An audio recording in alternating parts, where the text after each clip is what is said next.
en realidad también sea parte de todo esto y en realidad pues este mensaje en realidad va de la mano con lo que venimos, con el propósito que tenemos.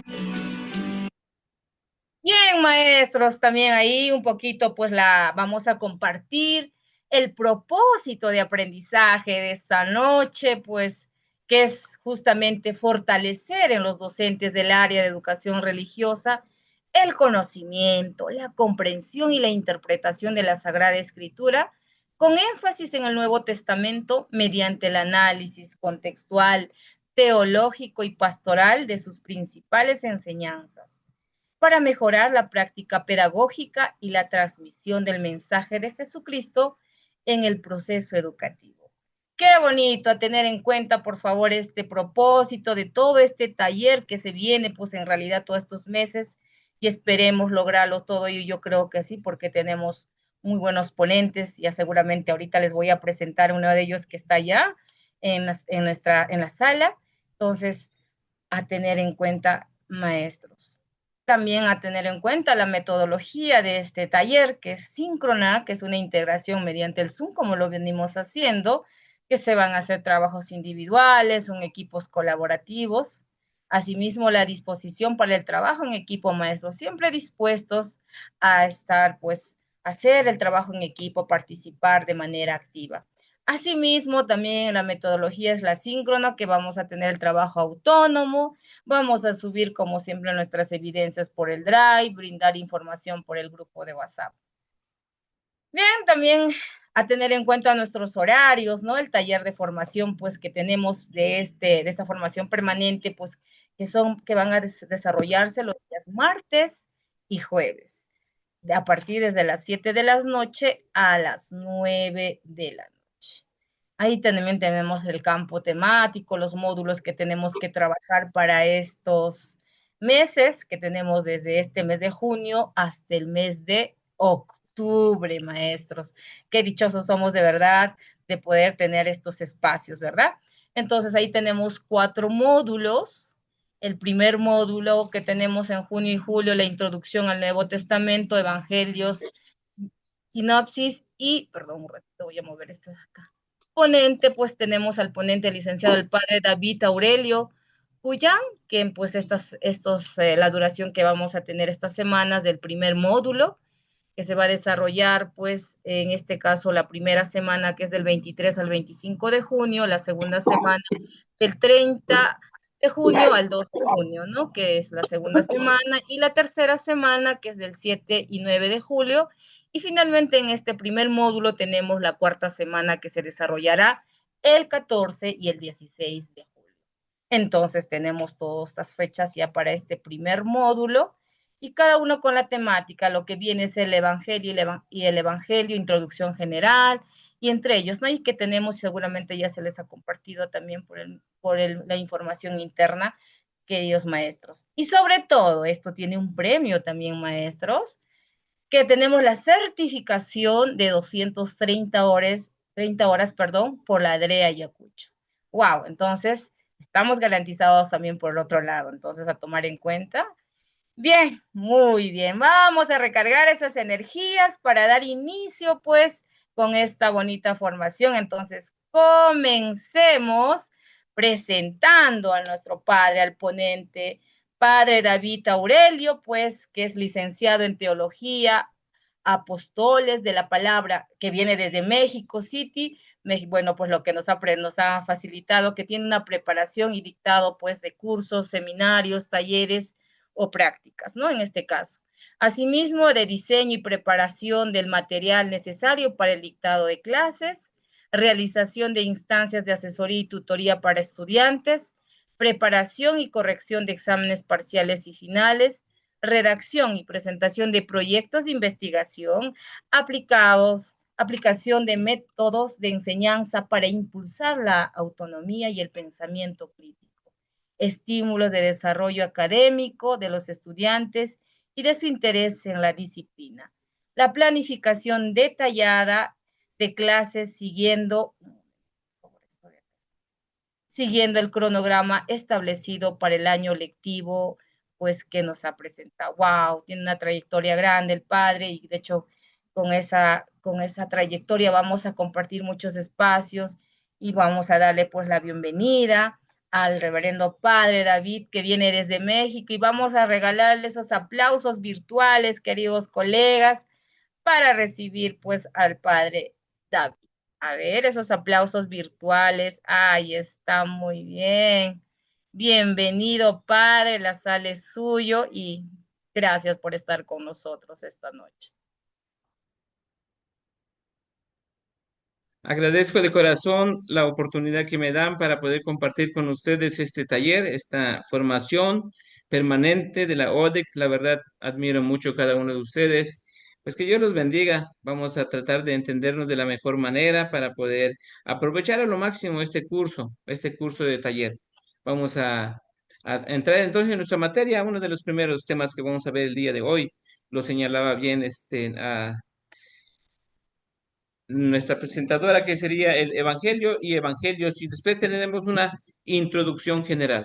Vamos a ver si nos pueden enlazar desde la diapositiva que les pasé para que ustedes me lo puedan poner en la pantalla. Iniciaremos entonces con una introducción general acerca de los evangelios.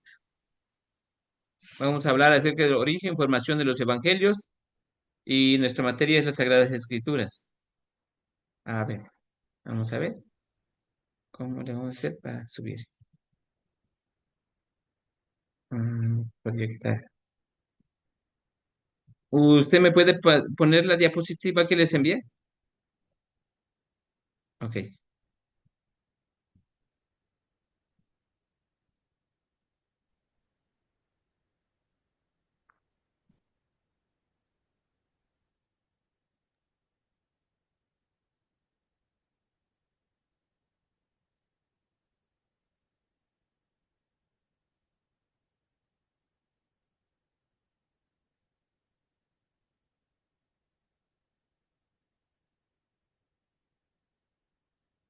Listo, padre, adelante. a ver, ¿en dónde ¿Se, está? Espérame. se visualiza?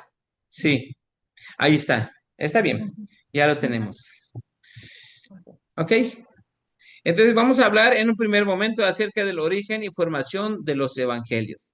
Tenemos una pequeña introducción. Vamos a ver. A ver, nada más que aquí usted lo tiene que manejar porque ya no lo puede manejar. ¿Ya? Hablemos acerca de lo que es la introducción. Tenemos la actividad pública de Jesús y eso se va a dar alrededor del año 27 al año 30 después de Cristo. Tenemos esta pequeña introducción. Esa es la actividad pública de nuestro Señor Jesucristo. Y luego en esta actividad pública se van a presentar algunos puntos muy importantes. En un primer momento tenemos la predicación de Jesús. En un segundo momento tenemos los milagros de Jesús. Luego tenemos su muerte, su resurrección y después su ascensión a los cielos.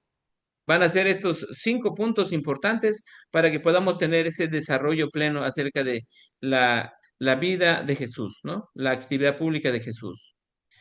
Y después de Pentecostés, ustedes saben bien que a partir del año 30, los apóstoles y los predicadores cristianos comienzan el querigma. El querigma es el anuncio de la salvación. Pero eso es a partir del año 30. En el año 30 inicia todo este querigma en donde se va a dar el anuncio de la salvación. ¿Ok? Vamos a seguir. Y después tenemos lo que es el anuncio de la salvación.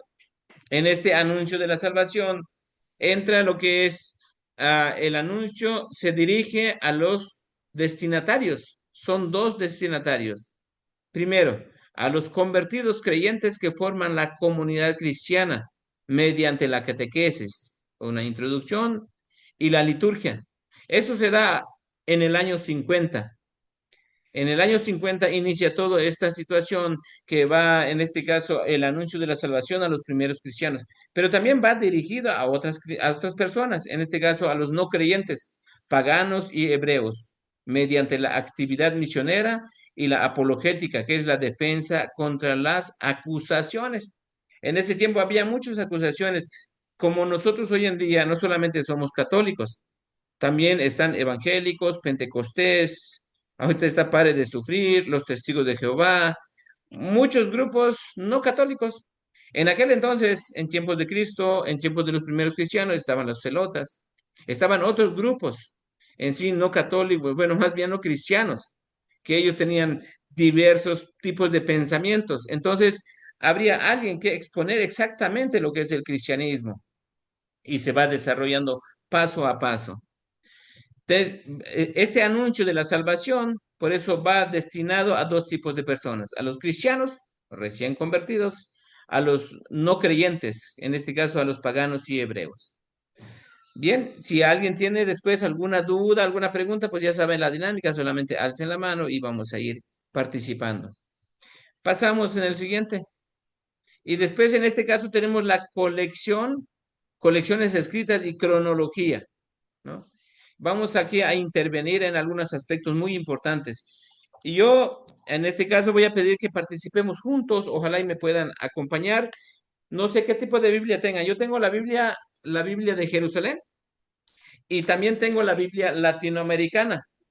Para que no nos agarre mucho tiempo por ahora, vamos a empezar con la Biblia latinoamericana, que después con calma ustedes lo pueden confrontar en su Biblia de Jerusalén. Yo tengo las dos Biblias ahora a mano, pero vamos a manejar lo que es la Biblia latinoamericana, si alguien nos va a ayudar, para que podamos ver las colecciones escritas y cronología. Como vamos a hablar acerca de la introducción del Nuevo Testamento, es muy preciso. Eso ya no lo puso en las diapositivas porque se iba a extender mucho, pero como estamos en Sagradas Escrituras, espero que todos allí a mano tengamos nuestra Biblia y podamos participar. Vamos a basarnos en la Biblia latinoamericana en su introducción. Tenemos las colecciones escritas de los dichos y hechos de Jesús, llamado también por los autores la Fente Q. Eso es muy importante, porque cuando veamos evangelios sinópticos, vamos a tener una idea importante de dónde vienen, cómo se relacionan esos evangelios sinópticos. Pero por ahora, nuestra fuente principal es la fuente Q. Bien, vamos a ver entonces en nuestra Biblia el Evangelio de Marcos. Vamos a buscar Marcos y vamos a basarnos en la introducción. Por favor, si alguien allí con su Biblia latinoamericana nos puede ayudar a leer la introducción, donde dice desde finales del siglo primero o comienzo del siglo después de Cristo. Esto, el escrito de Marcos se va a dar en Roma. Este escrito del Evangelio de Marcos lo presenta, por ejemplo, desde el año 64 al año 70. ¿Alguien quiere participar con nosotros, por favor, para que podamos leer? Alguien que diga, yo quiero participar. Adelante, María de Rosario Díaz. Desde finales del siglo primero o comienzos del segundo después de Cristo, existen textos que afirman que el segundo evangelio es obra de Marcos, quien acompañó a Pedro a Roma, donde también se encontró con Pablo y que puso por escrito con fidelidad la enseñanza de Pedro. El lector que comparte este evangelio con los de Mateo y de Lucas quedará extrañado de no encontrar nada sobre el nacimiento de Jesús y sobre los años vividos en Nazaret. Y si lee el comentario de Marcos 16:9, se sorprenderá al ver que el texto primitivo de Marcos se detenía en el descubrimiento de la tumba vacía. En otras palabras, recibirá la impresión de que el Evangelio de Marcos está amputado de su comienzo y de su final normal. Ok, siga. Y sin embargo, Sin embargo, tiene sus razones. Marcos dio a su evangelio los mismos límites que los apóstoles habían asignado a la catequesis primitiva. Los apóstoles no se proponían dar todo lo que los creyentes querían saber, sino que querían transmitir lo esencial de lo que Jesús había dicho y hecho. Esto lo vemos en Hechos, capítulo 1, verso 21-22. muy bien. Adelante. Con toda probabilidad, Marcos trató de armonizar dos documentos paralelos en hebreo o en arameo, que habían traducido al griego la catequesis primitiva, insertando además detalles que recordaba de la predicación de Pedro. Debe haber publicado su evangelio después de Mateo y Lucas en los años 65 al 68. Muy bien, por eso bueno, en las diapositivas que les presento, a partir de la fuente Q, lo va a presentar en Roma en el año 64 al año 70. Adelante. El Evangelio de Marcos comprende dos partes y cada una comienza con una manifestación divina. En la primera es la palabra divina con ocasión del bautismo de Jesús por Juan y en la segunda la transfiguración.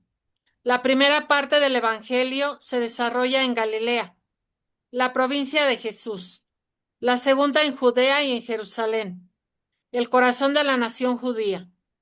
La primera parte muestra la novedad de Jesús, el impacto de su enseñanza sobre las multitudes, pero luego viene la desilusión y es la segunda parte. Jesús se niega a ser lo que la gente quería que fuera y la Ujú. muchedumbre ya no lo sigue. Y para terminar su muerte en la cruz que parece enterrar toda su misión. Ok, Cuando Jesús muere, el oficial romano reconoce que el crucificado era el Hijo de Dios. En Marcos sí, 15:39. Marcos no va más allá y deja el lugar al evangelizador que dará su testimonio sobre la resurrección y que proclamará a Cristo Salvador a partir del escándalo de la cruz. perfecto. Entonces, como podemos ver que el Evangelio de Marcos se escribe entonces en Roma hacia el año aproximadamente 64 al año 70. Esto más o menos es una estadística que nosotros tenemos, que nos basamos, más bien los autores profesionales se basan para poder poner esas fechas, no tan precisas, pero sí más o menos el cronograma ya lo tenemos, ¿no? Del año 60 al año 70. Ahora, alguien que nos pueda ayudar, por favor, con la introducción del Evangelio de Mateo. Mateo se va a escribir en Antioquía. ¿Cuál es el lugar exactamente donde se escribe el Evangelio? Y eso se va a dar a partir del año 70 al año 75. Y vamos a ver más o menos también la introducción de Mateo. A ver, Jenny, adelante, Jenny. Ya, padre. ¿Quién era Mateo? Llamado también Leví.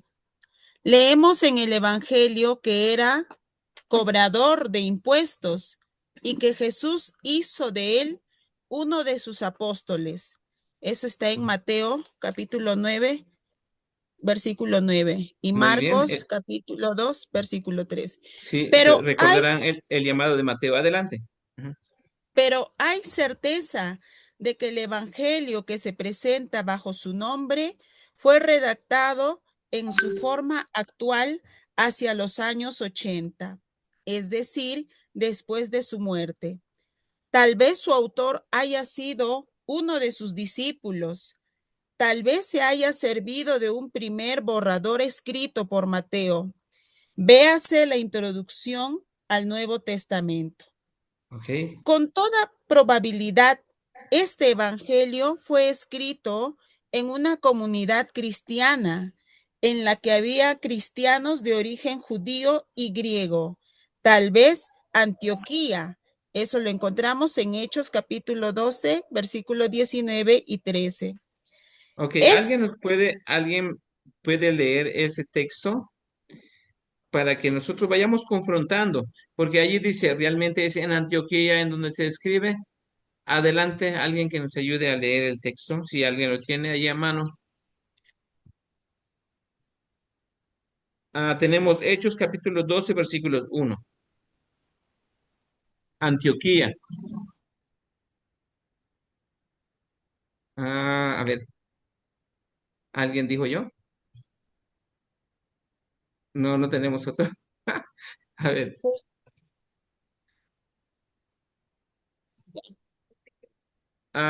sí, ¿alguien lo tiene o todavía no?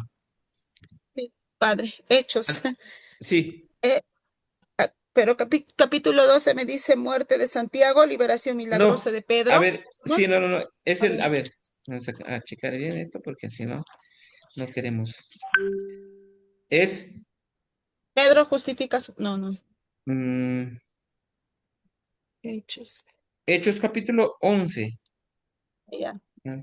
Pablo, Baltasar, Pedro Cornelio. justifica su conducta, dice.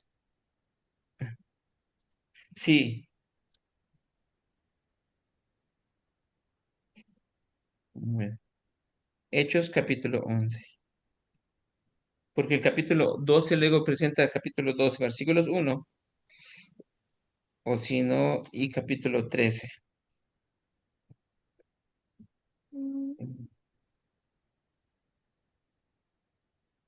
En Hechos capítulo 11, versículos 19.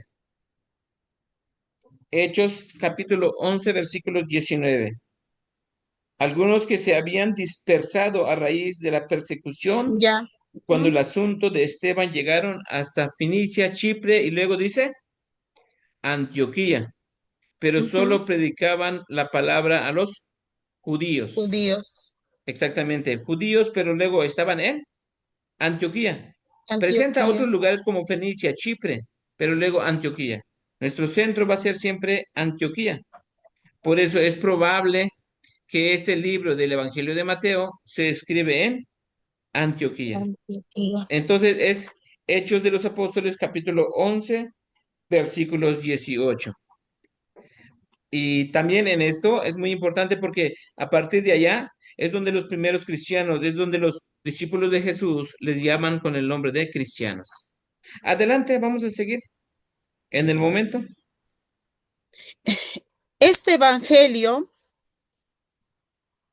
trata de Sí. mostrar que los cristianos no deben preocuparse si por ahora los rechaza su pueblo, por el hecho de que la A ver, comunidad creo que judía, se había brincado un pedacito, ¿no?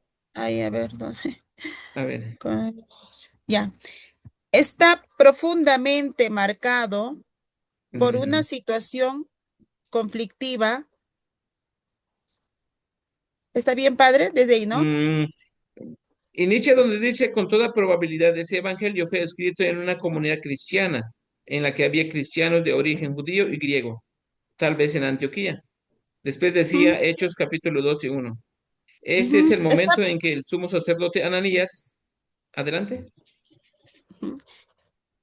Está profundamente marcado por una situación conflictiva que enfrentaba entonces a judíos y cristianos. La comunidad judía, terriblemente impactada por la guerra con los romanos, en la que fue destruida su nación, se Ujú. estaba reorganizando bajo la dirección de los fariseos, quienes terminaron por decidir la exclusión de todos los judíos que creían en Jesús y que eran miembros de la comunidad cristiana.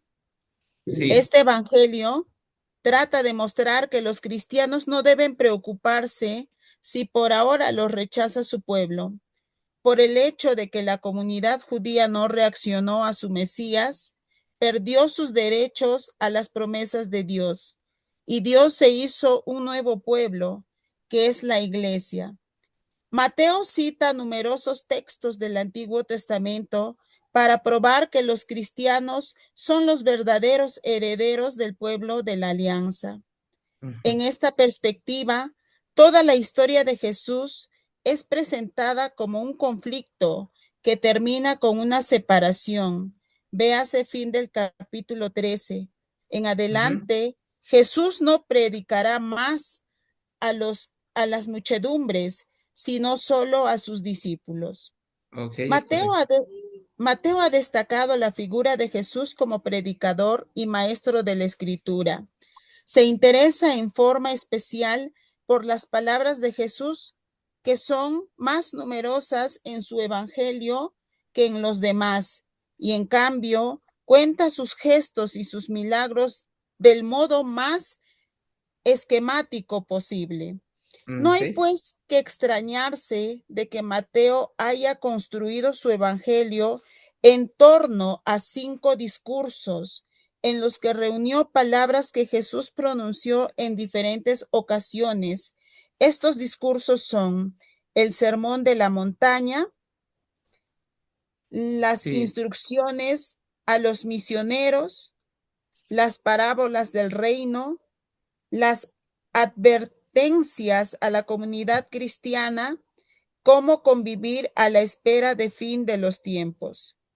A sí, manera de introducción, Mateo puso los 2 primeros capítulos sobre la infancia de Jesús. Son relatos de un carácter especial en los que se preocupa muy poco de la historicidad de los hechos, pues la intención es presentar a través de imágenes una enseñanza teológica. perfecto. Ahí tenemos entonces una introducción acerca del Evangelio de Mateo, que es probable que se haya escrito en Antioquía, y eso es en el año 70 hasta el año 75. Ahora vamos en un personaje muy importante acerca del Evangelio de Lucas. Vamos a buscar a alguien que nos ayude a leer a, la introducción de Lucas en el Evangelio de Lucas.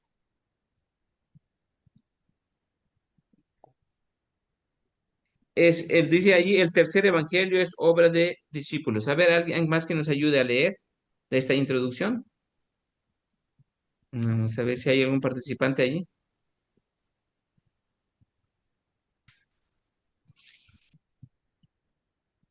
Colegas, Ah, compartir, por favor, a participar. a ver, alguien que nos ayude a leer la introducción de Lucas. Hola, Sí, ¿me Michelle. escuchan? Buenas noches. Sí, le escuchamos, Michelle. Adelante. A ver, acá tengo la Biblia, en la Sí, la introducción Biblia de Lucas, latinoamericana. ¿cierto? Ajá. Lucas, el tercer evangelio, es una obra del Ya, discípulo sí, de sí. Pablo. Sigan adelante. Estas son palabras que a menudo nos dicen al entrar al hogar de alguien. Son de grata bienvenida. En muchas formas, estas palabras captan el mensaje del Evangelio de Lucas. Se Ah, esfuerza se esfuerza por dejarnos en claro que Jesús nos da la bienvenida a todos, no solo a un grupo de personas.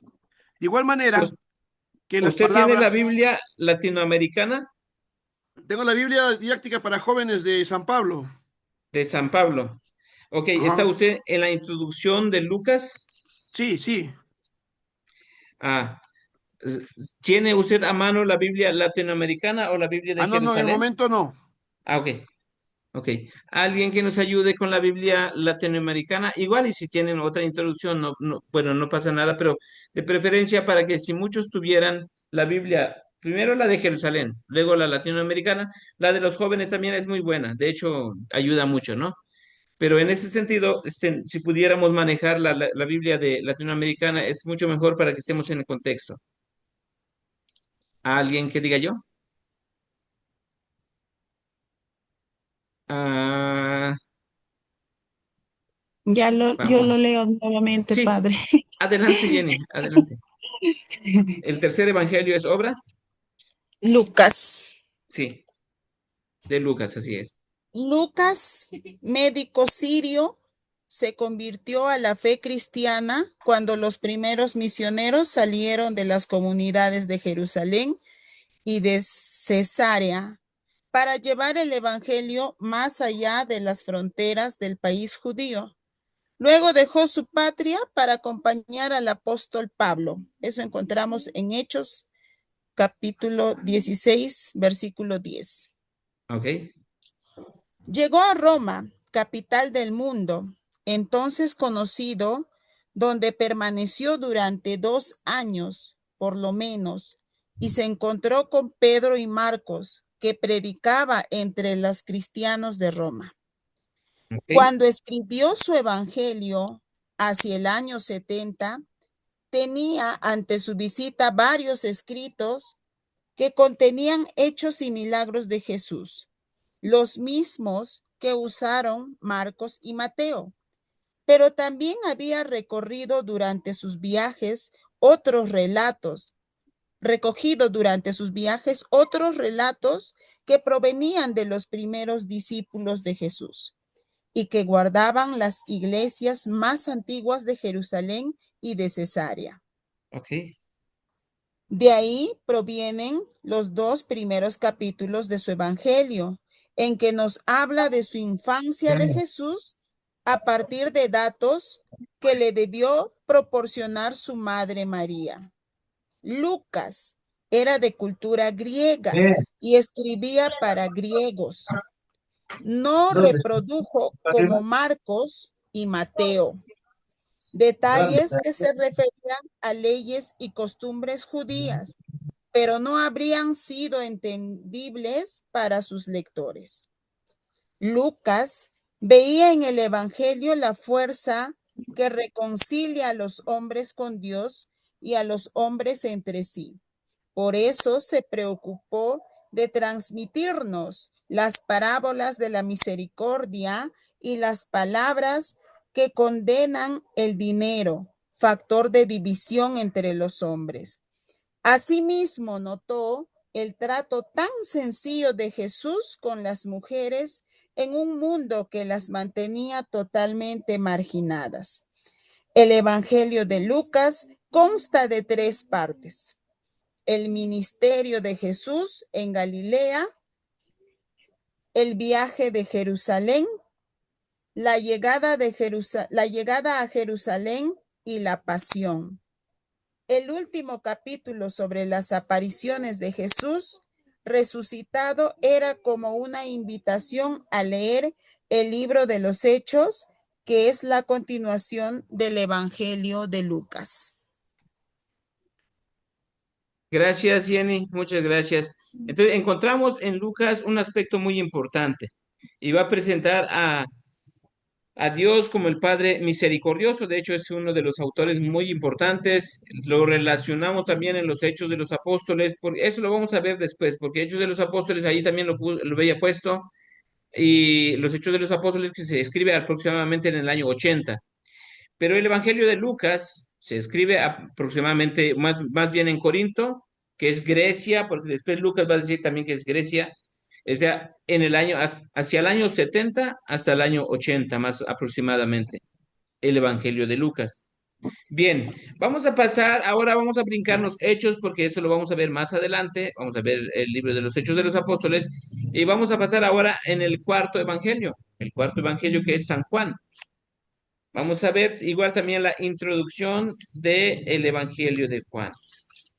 Si alguien nos puede ayudar, por favor, a leer esta introducción. Vamos a ver. Allí, Juan. Los 3 primeros evangelios reproducen. A ver, vamos a ver si alguien tiene la Biblia latinoamericana o la de Jerusalén. Adelante, no pasa nada. Ok. ¿Alguien que diga yo? A ver, nuestros participantes, ¿en dónde están?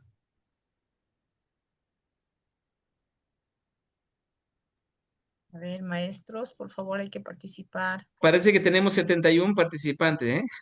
De los Sí, 71, alguien que diga yo. padre, creo que ya designe usted. ¿Rosa? ¿Nada? Si no, vamos a ver, yo leo.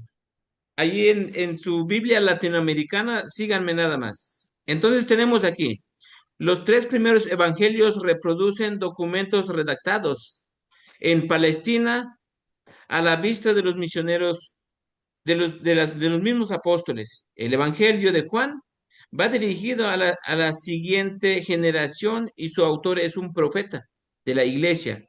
Es uno de los que interpretaban las palabras de Jesús para las nuevas comunidades. Si bien el autor ha sido, según toda probabilidad, testigo directo de la mayoría de los hechos que nos transmite, prefirió ceñirse a algunos episodios que podía desarrollarse conforme a su carisma profética para bien de toda la iglesia. De allí proviene esa alternancia entre hechos y discursos.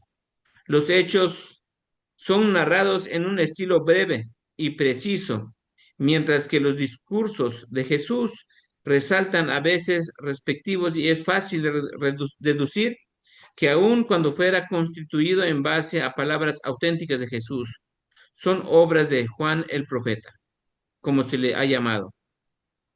Los discursos atribuidos a Jesús la tarde de la última cena ocupan un lugar destacado.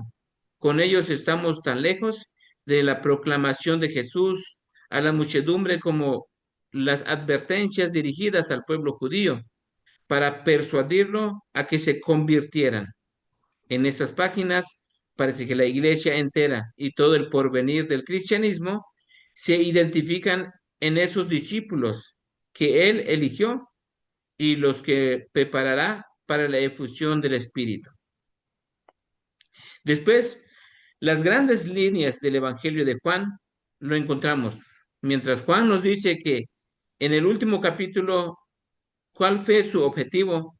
Esto fue escrito para que ustedes crean que Jesús es el Hijo de Dios, y lo presenta el Evangelio de Juan en el capítulo 20, versículos 31. Recordarán ustedes este pasaje bíblico que tal y cual lo presenta allí la introducción. Esto fue escrito para que ustedes crean que Jesús es el Hijo de Dios. Lo presenta con esta dirección. Luego, Hijo de Dios, pone como interrogantes. Si bien los apóstoles lo proclamaban como tal, ¿cómo entendían estas palabras? ¿En qué sentido era de naturaleza divina? Juan afirma la existencia del Hijo de Dios desde el principio, y esta luz sobre el origen de Jesús ilumina toda su obra. El Hijo eterno de Dios, hecho hombre, no vino solo para enseñar, sino para transformar la creación. Dos aspectos muy importantes que va a presentar el Evangelio de Juan es el lado humano de Jesús y el lado divino. Es decir, en Jesús hay dos naturalezas: la naturaleza divina y la naturaleza humana. Como ustedes habrán notado, ustedes en su Biblia, en el Evangelio de Juan, en el capítulo 1, versículos 1, nos presenta la divinidad de Jesús. Cuando dice la Biblia, en el principio era el verbo, es decir, la palabra, y el verbo estaba ante Dios, y el verbo era Dios. La naturaleza fundamental de Jesús es su divinidad. La segunda naturaleza de Jesús que presenta Juan es la humanidad. Por eso en Jesús se presenta estos dos términos muy importantes. Luego también se presenta a Jesús como la luz. El Evangelio de Juan siempre nos va a hablar de Jesús como la luz. Lo van a encontrar ustedes en el Evangelio de Juan, en el capítulo 8 y en el versículo 12. Recordarán que Jesús decía: yo soy la luz del mundo. Por ejemplo, dice el Evangelio de Juan, Jesús les habló de nuevo, diciendo: yo soy la luz del mundo. El que me sigue no caminará en tinieblas, sino que tendrá luz y vida. Esto es algo muy fundamental y muy importante, porque el Evangelio de Juan, dejando en este caso Mateo, Marcos y Lucas, que en este caso lo presenta como el Evangelio sinóptico, para Juan va a trascender en el más allá. Juan va a presentar esta idea de Jesús, que es luz del mundo, y la naturaleza humana y la naturaleza divina. Aunque en otros evangelios lo presenta también, pero Juan en este caso clarifica más el aspecto de Jesús. Bien, volvamos a nuestra introducción. El evangelio de Juan es polémico, muy polémico. Había llegado el momento de clarificar la fe cristiana ante el judaísmo, y Juan se dirige a cristianos o a catecúmenos que tienen que elegir entre pertenecer a la sinagoga de su ciudad o entrar en la iglesia que se ha construido frente a ella. El Evangelio de Juan lo acompaña a lo largo de toda la vida. Le retocó más de una vez y lo dejó en un cierto desorden aparente, donde sin embargo no faltan estructuras y puntos de referencia. Por ejemplo, las palabras repetidas 7 veces. Jesús utilizará esos términos. Por ejemplo, ¿no? El último párrafo del libro de Entender, que fue publicado después de la muerte de su autor, que según afirma San Ireneo, vivió hasta el reinado de Trajano. Esto es en el año 98 al año 117. Por eso el Evangelio de Juan, ustedes pueden ver allá, es probable que se haya escrito en Éfeso aproximadamente en el año 90. Con cierta probabilidad, la estructura de este Evangelio se ordena en torno a la oposición de las fiestas judaicas que jalonan la vida de la sinagoga, entre las cuales se encuentra la Pascua y la hora de Jesús, que abre los tiempos nuevos. Esa es la hora de la pasión y de la resurrección de Jesús, y será mencionada al comienzo de nuestras 3 secciones. En Juan capítulo 2, versículos 4, Juan capítulo 7, versículo 6, y Juan capítulo 13, versículos 1. Es de notar entonces la importancia que el autor atribuye a los ritos y símbolos litúrgicos: el agua de Siloé, el cordero de la Pascua, las purificaciones, demostradas que tales ritos judíos son sólo la figura y el anuncio de otros ritos decisivos en la iniciación cristiana: el bautismo, la Eucaristía y el lavado de los pies. Las leyes del pueblo judío y la liturgia del templo pertenecen al pasado, pero todo ha sido transfigurado en la vida y la nueva liturgia de los cristianos. Y después de allí, en esta misma introducción, encontramos el discípulo que Jesús amaba, el discípulo que se reclinó en el pecho de Jesús. Desde siempre se ha pensado que la mención repetida 14 veces, 2 por 7 igual a 14, y en la última parte del Evangelio, de la expresión el discípulo que Jesús amaba, indicaba a su autor.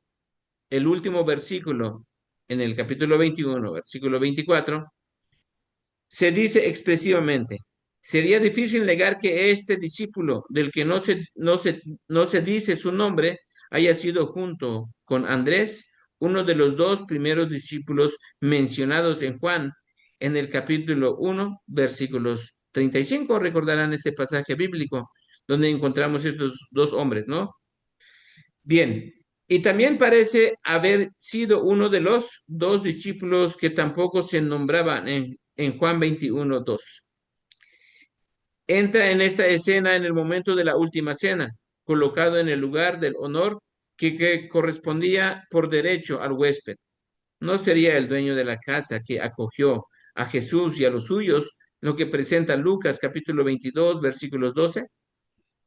Y desde ese momento acompaña a Pedro. Puede permitirse estar al pie de la cruz, mientras al grupo Galileo solo piensa en escapar de las represalias. Jesús le confía a María y momentos después lo comprende todo, ¿no? Tenemos dos personajes importantes junto a la cruz. Bueno, está María, unas cuantas mujeres, pero también Juan, el discípulo amado. Recordarán este pasaje bíblico tan importante. Mientras estaba Jesús en la cruz, allí estaba también su madre y Juan, el discípulo amado. Jesús, al ver a la madre, le dice: mujer, allí tienes a tu hijo. Luego le dice a María, a Jesús, a Juan, perdón, allí tienes a tu madre. En ese momento representa, por eso se dice que es probable que sea también el autor importante, ¿no? Juan, el discípulo amado. Hablando del Evangelio de Juan, como lo ha hecho toda la tradición desde los primeros años y para la gran mayoría, sí. Sorpresa.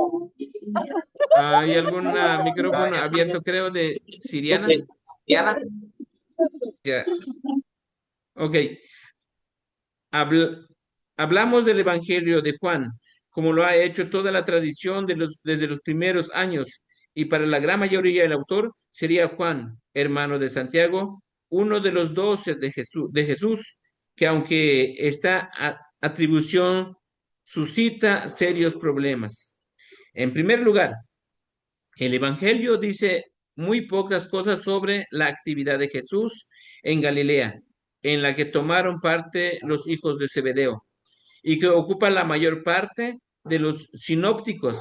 Casi todo transcurre en Jerusalén, donde el autor observa la carencia de los conflictos entre Jesús y las autoridades judías, de la interpretación de estar allí en casa, y sabe lo que está pasando entre los vestidores del poder, es decir, entre los sacerdotes.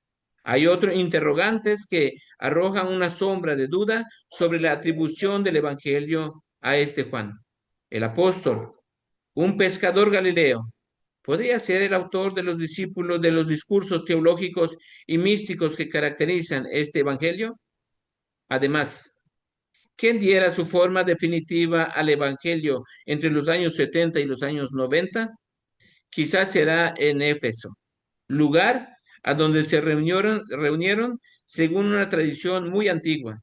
No era solo un teólogo, sino que también parece haber sido sacerdote en el capítulo 18, versículos 15. Y Juan el apóstol pertenecía a una familia de sacerdotes. ¿De sacerdotes? Esto es dudoso. Por eso dice la introducción así, ¿no? De este modo. Ustedes pueden ver en la introducción que estamos dando, pone interrogantes, por ejemplo, Éfeso, interrogante. ¿Realmente es en Éfeso donde se escribió el Evangelio? ¿Es en Corintios en donde se escribió el Evangelio de Lucas? ¿Es en Antioquía donde se escribió el Evangelio de Mateo? Pues muy preciso no, pero sí los cercanos más probables lo ponen así, porque hay algunos textos bíblicos que señalan estos aspectos. Entonces, el autor del Evangelio, en la introducción de Juan, ustedes lo pueden ver, sería fácil atribuir el Evangelio a otro Juan, un joven sacerdote de Jerusalén, distinto del hijo de Zebedeo, si no estuvieran los textos del comienzo de los Hechos. Por ejemplo, tenemos Hechos capítulo 3, versículos 1, capítulo 4, versículos 13, capítulo 8, versículos 14, en que se nota una relación muy especial entre Pedro y Juan, como la había habido algunas semanas antes entre Pedro y el discípulo amado, según el cuarto evangelio. Además, el apóstol Juan es enviado por Jesús junto a Pedro a preparar la última cena. Recordarán ustedes Lucas capítulo 22, versículos 8, la preparación a la última cena. A pesar de que no faltan indicios que permitirán atribuir este evangelio al hijo de Zebedeo, son muy numerosos los que se inclinan en favor de otro Juan, sacerdote de Jerusalén. La hipótesis de un discípulo amado, distinto de Juan, hermano de Santiago, nos lleva a varios descubrimientos, en especial sobre las relaciones entre Juan y María, la madre del Señor. Hasta aquí entonces esta pequeña introducción acerca del último evangelio que tenemos de Juan. Muy bien, pues entonces, a ver, sobre estos aspectos, ¿ustedes tienen alguna duda, alguna pregunta? Con toda confianza. Estamos entonces en esta colección de escritos y la cronología. Estas colecciones escritas de los dichos y hechos de Jesús, llamado por los autores la Fente Q.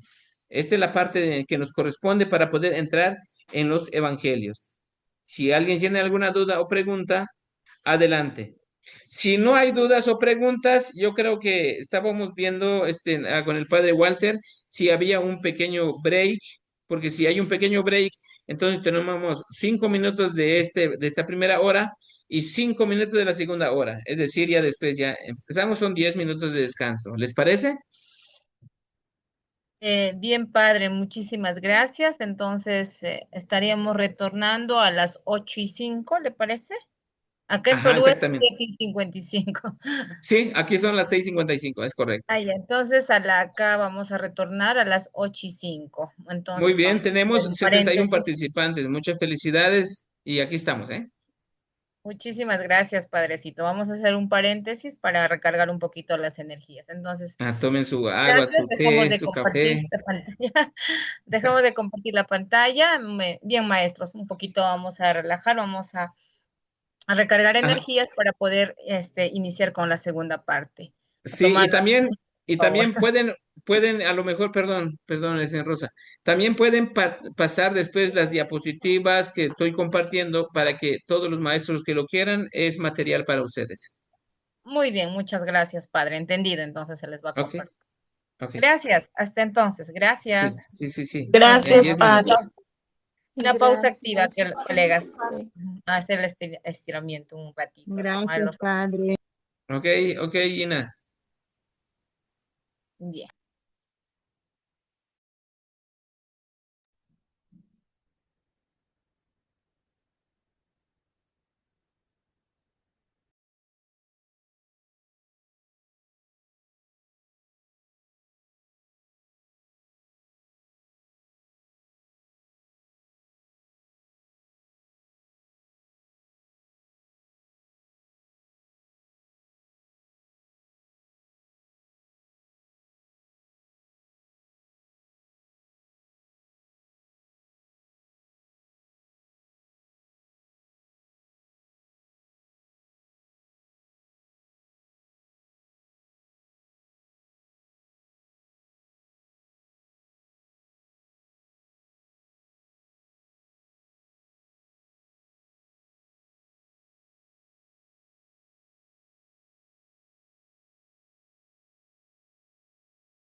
Muy bien, maestros, vamos a retornar después de esta pausa activa. Bien, el padre no sé si se encuentra ya en la sala. Muy bien, ya estoy nuevamente. Ya Bien, padre, estamos. adelante, le dejo la Ok, sala. Gracias. éramos 71, ahorita tenemos 66. Los otros ahí están, creo. Sí, seguramente ya van a retornar, padre. Sí.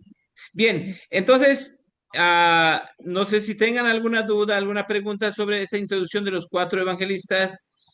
Si no, yo les quiero aclarar un aspecto muy importante, porque en este caso el Evangelio de Marcos, de Mateo, de Lucas y de Juan lo representan siempre con animales, en este caso otros con el águila, el ángel.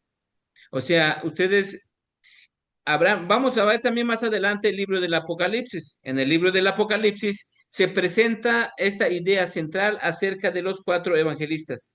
Si ustedes ahí tienen en su Biblia Apocalipsis en el capítulo 4 y luego desde el versículo 6 presenta la idea central de los cuatro evangelistas y lo dice así.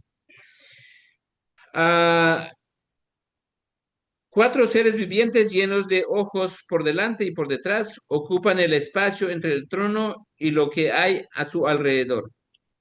En el versículo 7 del capítulo 4 del libro del Apocalipsis dice que el primer ser viviente se parece a un león. Ustedes recordarán quién representa a este león. Se los voy a dejar de tarea, después lo pueden ir respondiendo. Esto es participación, ¿ah? El primer ser viviente se parece a un león, el segundo a un toro, el tercero tiene un rostro como de hombre y el cuarto es como un águila en vuelo. Alguien que quiera participar y que nos diga si es que se acuerdan ustedes de quiénes son, representan esos evangelistas. El primer ser viviente se parece a un león. ¿Alguien que nos diga algo sobre esto? Si no lo hay, una vez más voy a tener que a presentar este aspecto, ¿no? Entonces, cuando se narra esto, es justamente, vamos a ver, los cuatro evangelistas se representan con animales, un conjunto de símbolos, conocidos como tetramorfo. Esta iconografía se basa en las visiones proféticas del libro de Ezequiel y el Apocalipsis de San Juan. Y los símbolos fueron adaptados por San Jerónimo, esto es en el siglo IV, para reflejar la naturaleza de los relatos de cada evangelista. Eso es algo muy importante, porque luego ya ven que en las iglesias, o sea, comúnmente en las iglesias, hacia la cúpula donde está el altar, luego allí ponen allí los cuatro, ¿no? La representación de los cuatro evangelistas, San Marcos, San Mateo, San Lucas y San Juan, con su respectivo, en este caso, representación. El caso de San Juan, el águila, ¿no? El caso de Marcos, el león. El caso de Mateo es el ángel o en este caso el hombre.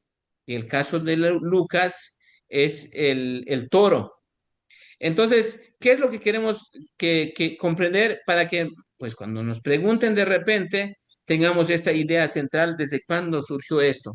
Y no lo pone otra persona, sino nada más y nada menos. San Jerónimo, el que tradujo la Biblia. Esto es en el siglo IV y es para reflejar la naturaleza de los relatos de cada evangelista.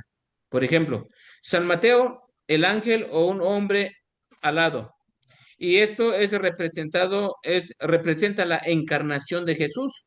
Su evangelio comienza con el árbol genealógico humano de Cristo, por lo que se le asocia con la razón y la naturaleza humana. San Marcos, representado por el león. Esto representa la resurrección y la realeza. Su evangelio comienza en el desierto, con la voz de Juan el Bautista rugiendo, simbolizado también como fuerza, majestad y la dignidad de Jesús como rey. Esto es San Marcos y lo representa el león. San Lucas lo representa el toro o buey. Representa también el sacrificio y la pasión. El toro es un animal de sacrificio del Antiguo Testamento Y su evangelio comienza precisamente relatando los rituales en el templo y centrando su mensaje en la redención de Cristo. Y el cuarto evangelio es representado por el águila. Y esta también representa la divinidad, el Espíritu Santo y la ascensión. Por eso el águila, ¿no? Todo en vuelo. El Espíritu Santo, la divinidad y la ascensión del Señor, todo en vuelo. Y por eso el águila, ¿no? Trasciende del más allá. Entonces, el águila es el ave que vuela más alto, lo cual simboliza la visión teológica profunda, elevada y espiritual del Evangelio de San Juan. Muy bien, pues entonces tenemos claro estos cuatro evangelistas con sus respectivos símbolos y se basa en el libro del Apocalipsis, en el capítulo 4, versículos 7. Una vez más, el primer ser viviente se parece a un león, el segundo a un toro, el tercero tiene un rostro como de hombre y el cuarto es como el águila en vuelo. Bien, terminando este aspecto, si no hay ustedes en este caso la colección escrita y cronología, vamos entonces a pasar en la siguiente diapositiva, por favor, y vamos a entrar en otro aspecto. Bien, pasamos la diapositiva. Ya, padrecito. Jorge, Sí, avanza. colecciones escritas y cronología. Si no hay dudas o preguntas aquí, pasamos al otro. Ya. Jorge, avanza la diapositiva, por favor. Un momento, padrecito, por favor. Sí, sí. ¿Ok? Y aquí entramos en el género literario del Evangelio. El Evangelio. Hay un género literario. Entonces, estamos tan acostumbrados a hablar de los Evangelios que no percibimos la novedad que representa la aparición de este género literario. La palabra Evangelio, buena nueva, la conocían ya los autores profanos. Indicaba el anuncio de una victoria a los grandes sucesos de la vida del emperador.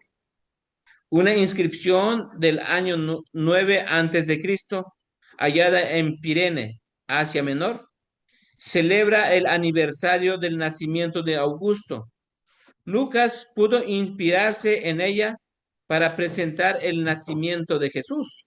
Ustedes recordarán, vamos a leer ahí Lucas y vamos a ver lo que va a decir acerca de Jesús, de ese nacimiento de Jesús. Por eso Lucas, recuerden bien, va a presentar muchos de estos aspectos acerca del personaje Jesús, basándose también en lo que es la buena nueva o buena noticia.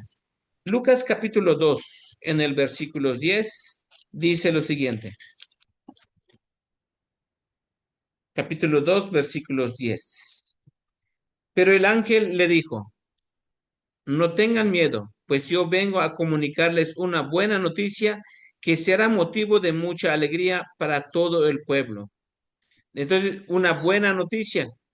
Por eso Lucas representa, en este caso ya no va a ser, en este caso, los emperadores, los reyes, los hombres importantes que existían, aunque en el mundo profano se utilizaba esta palabra, la buena nueva, o en este caso la buena nueva atribuido para ellos.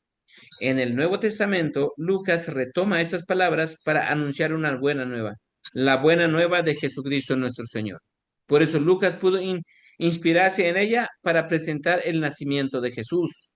Lucas capítulo 2, versículos del 10 y en el versículo 11, lo que sigue diciendo, hoy en la ciudad de David ha nacido para ustedes un Salvador que es el Mesías, el Señor. Mesías y Señor. Una buena nueva, una buena noticia, ¿no? Ya no es en el mundo profano, ya va a ser en el mundo cristiano. Adelante, por favor, seguimos con el género literario. A ver. Ajá, la inspiración de Augusto en el año 9 antes de Cristo. Augusto recordarán, ¿no? Dice allí en nuestra diapositiva, todos pueden considerar con razón este suceso como el origen de su propia vida y de su existencia. La providencia ha suscitado y adornado maravillosamente la vida humana, dándonos Augusto para hacer para hacerlo el bienhechor de los hombres, nuestro Salvador y el de todos los hombres venideros. El día del nacimiento del Dios. Fíjense bien lo que pone, ¿eh? En minúscula, pero el Dios.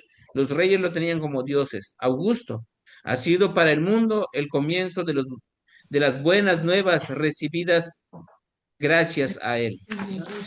O sea, una persona que presenta una novedad, alguna situación que te va a ayudar, te va a sacar de tus problemas, de tus dificultades, era así atribuido, son dioses, nos ayudan en toda la situación, los emperadores, ¿no? Todos les atribuían el nombre.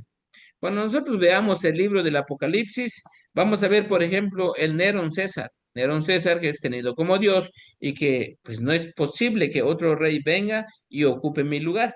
Es por eso esa novedad de que la persona de Jesús trajo mucha controversia y lo va a presentar muy bien el Evangelio de Juan. Por eso decíamos hace rato en la introducción de que sí había ciertas cosas que presentan así de ese tipo. Pero estas cosas novedosas, los autores como Lucas, como Marcos, como Mateo, ¿no? Juan, se basaron para poder quitar lo que antes era profano y adaptarlo.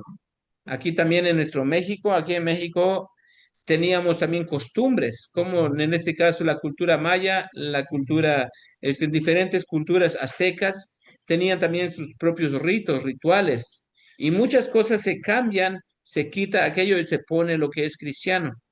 En tiempo de la redacción de los evangelios pasa lo mismo. Se le quitaba esos atributos de esos hombres y se le pone a la divinidad, porque realmente se da cuenta que que Dios es el único ser superior sobre todas las cosas y a él sí se le atribuye la buena nueva, la buena noticia. De hecho, evangelio quiere decir buena nueva o buena noticia y evangelio es Cristo Jesús el Mesías. Vamos a seguir entonces. Inscripción de Augusto. Pasamos a la siguiente. El evangelio y los evangelios. ¿Por qué hablamos del evangelio y los evangelios? Esta primera parte.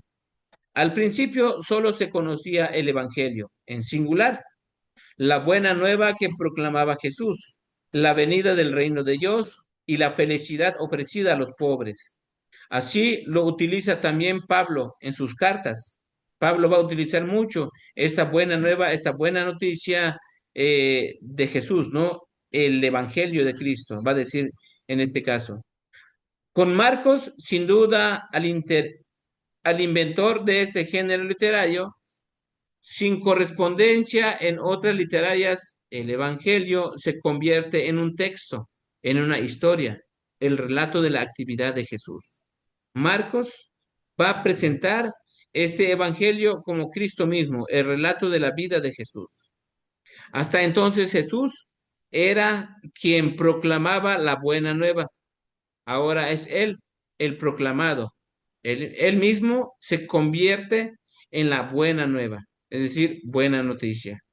Adelante, por favor. Evangelio y los evangelios. Sí, en esta segunda parte, Marcos no habla de Jesús en pasado, usa poco el auristo, nuestro pretérito indefinido, y habla en presente. No es falta de experiencia literaria, sino convicción teológica. Eso es lo que va a manejar San Marcos. El Jesús se presenta, sigue en su comunidad, vivo sobre todo por la Eucaristía. Hacer en memoria de Jesús, es decir, a la vez que está ausente, su historia terrena ya es pasado y presente en el hoy de la comunidad que cree y celebra. A través del Cristo, de la fe, de la iglesia, podemos llegar al Jesús de la historia. Eso es algo muy importante, porque todo inicia con una fe y luego tenemos la historia. Entonces, a través de Cristo, de la fe, de la iglesia, podemos llegar al Jesús de la historia. Adelante. No se les olvide que si hay dudas o preguntas, solamente alcen la mano, por favor. Seguimos. Entonces, y después de aquí tenemos los niveles y sentido de la palabra evangelio. De manera gozosa y sorprendente, el mensaje y la vida de Jesús.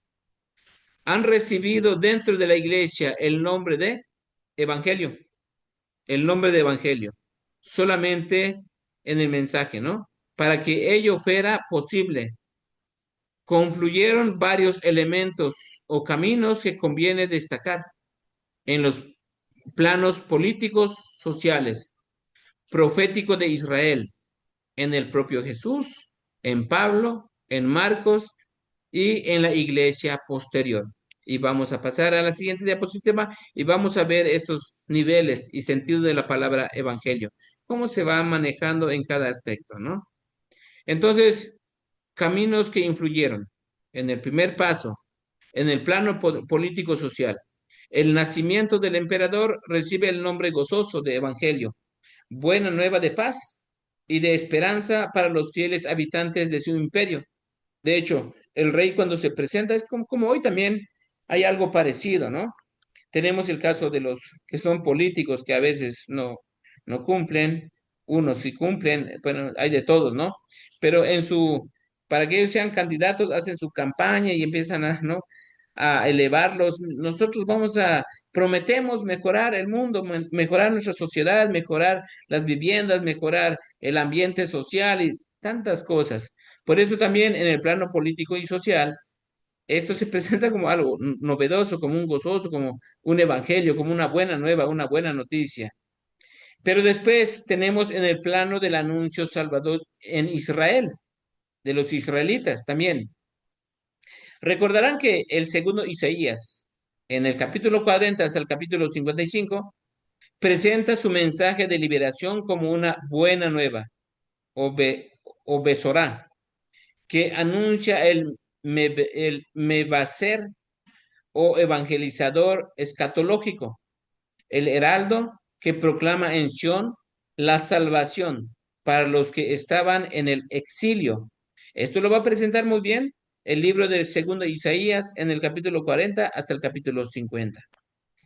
Y vámonos entonces con estos caminos que influyen, que confluyen. Vamos a entrar en la segunda.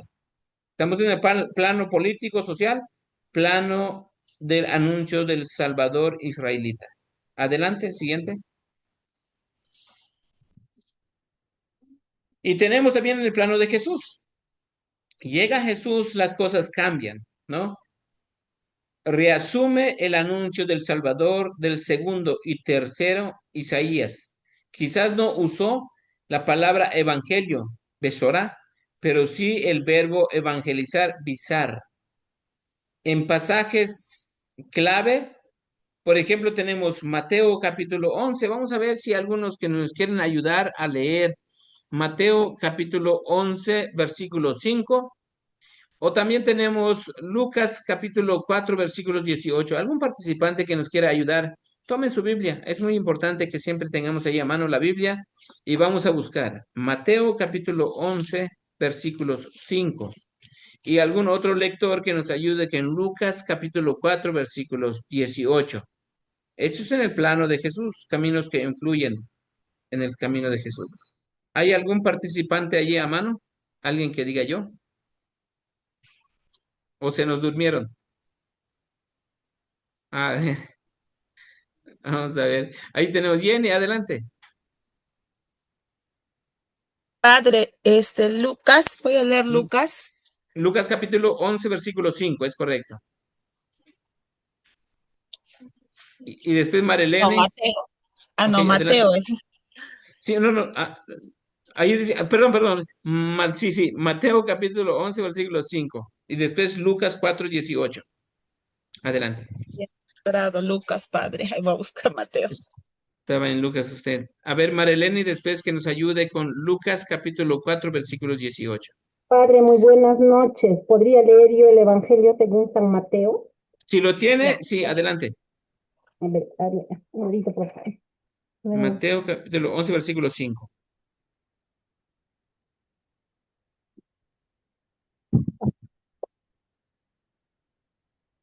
Versículo 5. Sí. Ya.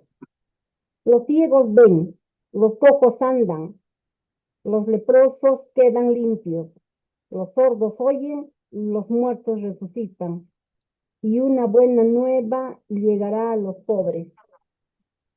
Una buena nueva llegará. ¿A Llegará a quiénes? los, llegará a los pobres. A los pobres. Si se dan cuenta, esta buena nueva, esta buena noticia, este evangelio realmente va a ser novedoso. Y Jesús ya no va a ser un político más. Y usted, toda la vida, la introducción decíamos que la vida pública de Jesús es del año 27 al año 30. 3 años. 3 años. Jesús no pasó haciendo campañas. Jesús pasó haciendo hechos.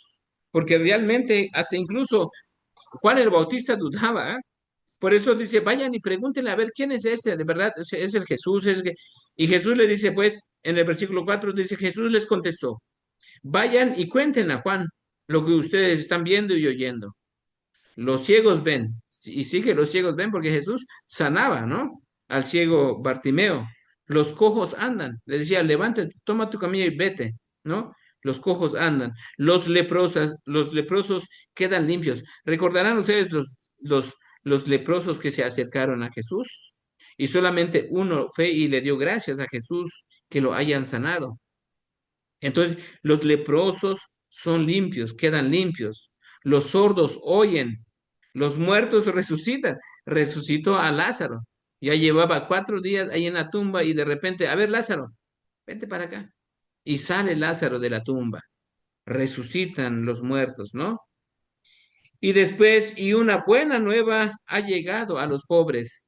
No solamente son palabras, no son promesas, son hechos los que marcan la vida de la buena nueva, el evangelio. Esta sí es novedad. Por eso cambia totalmente el panorama, cambia el mundo, cambia la idea, cambian las cosas. Ya no es un político más, porque este hombre actúa de verdad. Lo que dice lo realiza, lo ejerce. Eso es lo que pasa. Dice su palabra, suena y todo lo va haciendo, y todo lo va realizando y todo lo va desempeñando. Y después dice, y dichoso aquel para quien yo no sea motivo de escándalo, claro, porque al final hace tantas cosas, pero recordaremos que después lo matan, ¿no? Lo clavan en la cruz y tantas cosas más, pero al tercer día, dicho y hecho, resucita. Por eso, dichoso aquel que no se va a escandalizar conmigo.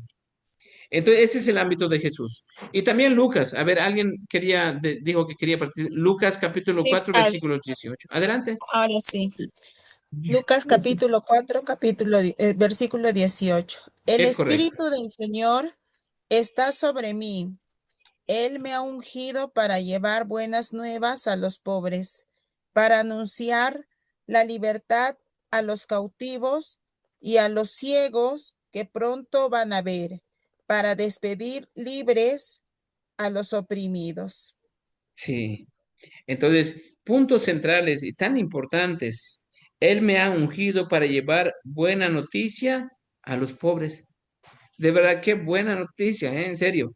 Yo admiro mucho todavía lo que hacen ustedes, mis hermanos docentes, maestros. De verdad es algo sorprendente porque solamente, bueno, en Perú es uno de ellos, en donde todavía aceptan los maestros y las clases de religión que permiten en las escuelas. Aquí en México nosotros ya no tenemos eso. Aquí en México una cosa es el sistema político-social, otra cosa es el sistema religioso. Aquí ya no se dan clases en las escuelas. Qué dicha tienen ustedes de poder llevar un mensaje de este país, porque la clase de religión que ustedes dan en sus escuelas es algo tan fundamental que ayuda, se cultiva cuántos valores, cuántas cosas. En primer lugar, los mandamientos de Jesús, tan fundamentales. Amarás a Dios sobre todas las cosas.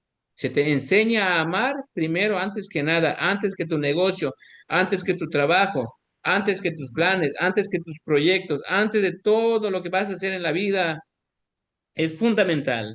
Primero, amar a Dios sobre todas las cosas.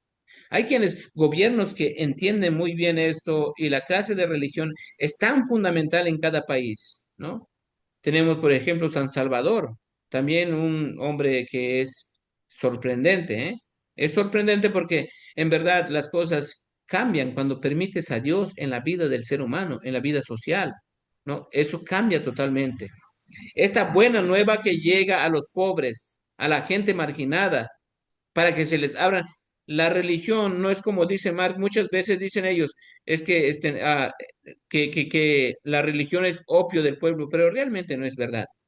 O sea, no es opio para el pueblo, sino más bien despierta inquietudes, abre los ojos y poder dar pasos firmes en toda la historia de la iglesia, gracias a los documentos del Santo Padre. Tenemos el caso ahorita muy reciente acerca del Santo Padre, ¿no? El Papa León, que sacó este documento acerca de la dignidad del ser humano, quién es exactamente, cómo enfrentar las cosas en este mundo, que se comprenda, que se entienda el sentido, qué rumbo llevamos en la vida. Siempre en la historia de la iglesia, los santos padres, los padres de la iglesia, los obispos, los sacerdotes, el Santo Padre, grandes personajes han influido para que las cosas marchen, sigan adelante. Hay muchas personas que no lo ven así, pero bienaventurados ustedes que todavía luchan y trabajan para este bien y sigan trabajando en ello. Yo los felicito a todos ustedes, docentes de Perú. La verdad, sigan adelante, sigan trabajando en este ambiente. Esta buena nueva que llega a los pobres, dice el versículo 18, el Espíritu del Señor está sobre mí, Él me ha ungido para llevar buenas noticias a los pobres, para anunciar la libertad a los cautivos y a los ciegos, que pronto van a ver, para poner en libertad a los oprimidos y proclamar el año de la gracia del Señor. Esto sí es buena nueva, esto sí es buena noticia, esto sí es evangelio. Y en esto cabe muy bien. Por eso Lucas señala muy bien, Mateo señala muy bien, Juan señala muy bien el aspecto de la buena nueva en Cristo Jesús. Pero también la iglesia más antigua de habla griega, también se empezó a utilizar la palabra buena nueva, buena noticia, y eso lo va a hacer el apóstol San Pablo. Fija su experiencia con el término evangelio, la vida y la muerte de Jesús, con la buena nueva definitiva del amor y la salvación de Dios. Así lo recoge Pablo al definir a Cristo como evangelio de Dios. Vamos a participar otra vez, mis hermanos. Tenemos Romanos capítulo 1, versículos 1 y versículos 9 y versículos 16. Vamos a ocupar uno que participe en esto y después otro participante en Gálatas capítulo 1, versículos 6 al 7 y luego Primera de Corintios capítulo 15, versículos 1. Estamos en la introducción sobre la buena nueva, sobre los evangelio, cómo mencionar estas partes, ¿no? Si tienen dudas o preguntas, adelante me dicen. Vamos a ver, necesitamos un participante. Romanos capítulo 1. ¿Alguien que diga yo? Adelante, Edgar. Adelante. Bien, padre, buenas noches, colegas, buenas noches. Sí, buenas noches, Edgar. Dice Romanos capítulo 1, versículo 1, dice, de Pablo, siervo de Cristo Jesús, apóstol por un llamado de Dios, escogido para el evangelio de Dios. Ok, El, fíjense ve- bien. Sí, gracias, hermano. Si sigue leyendo después otra vez en el versículo, ahora versículo 9 y versículo 16. Está bien, padre.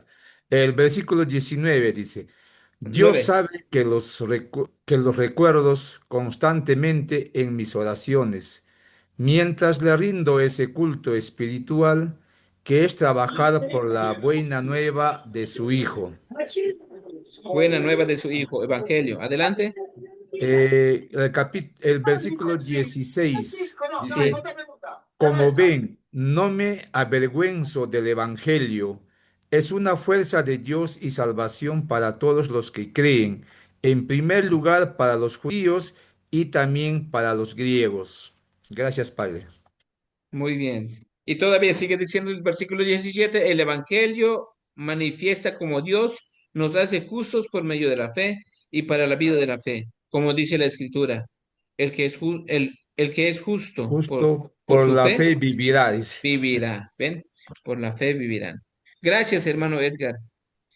Es algo sorprendente, o sea, desde Jesús, los apóstoles, los evangelistas, cómo después se adopta esta palabra de la buena nueva, el evangelio, Cristo mismo, no solamente una novedad como promesa, porque decíamos hace rato, Jesús no es un político más que prometió y no se cumplió. Jesús va hacia los hechos. Todo lo que dice, todo lo que hace, todo lo que vino a hacer, lo llevaba a la práctica y lo ponía para que nosotros podamos creer firmemente en él a través de la fe. Ok, ¿alguien más que diga yo en Gálatas 1? Padre, buenas. Gálatas, Sí, adelante, capítulo Michelle. 1, versículos 6 al 7. Es correcto. Estoy sorprendido de que tan rápidamente los hayan apartado de aquel que los llamó por la gracia de Cristo y se hayan pasado a otro evangelio. Eso no es otro evangelio. Lo que pasa es que algunos siembran entre ustedes la confusión y quieren deformar el evangelio de Cristo. Gracias, Padre. Muy bien, muy bien, es mi hermano Michelle, gracias, gracias. Este aspecto hay algo, aunque no, usted no estamos en la materia de apologética, pero queda muy claro ver cómo es que el evangelio en su primer momento lo querían tergiversar, lo querían cambiar totalmente, de verdad, o sea, es algo sorprendente. O sea, la novedad de los grupos no católicos en nuestros tiempos, hay que reconocer las cosas que son verdad, hay que aceptarlos tal y cual, ¿no? Cristo vino a dejarnos una buena nueva, una buena noticia que lleva a la salvación. Y eso es proclamado por la Iglesia de Jesús, la Iglesia Católica.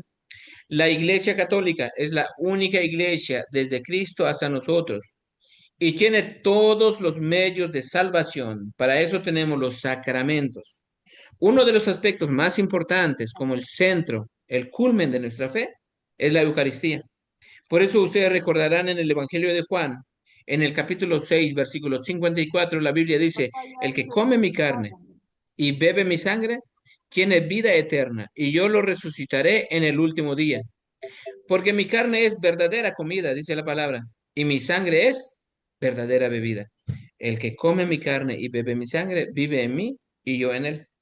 Esto es firmemente creído, es dogma de fe.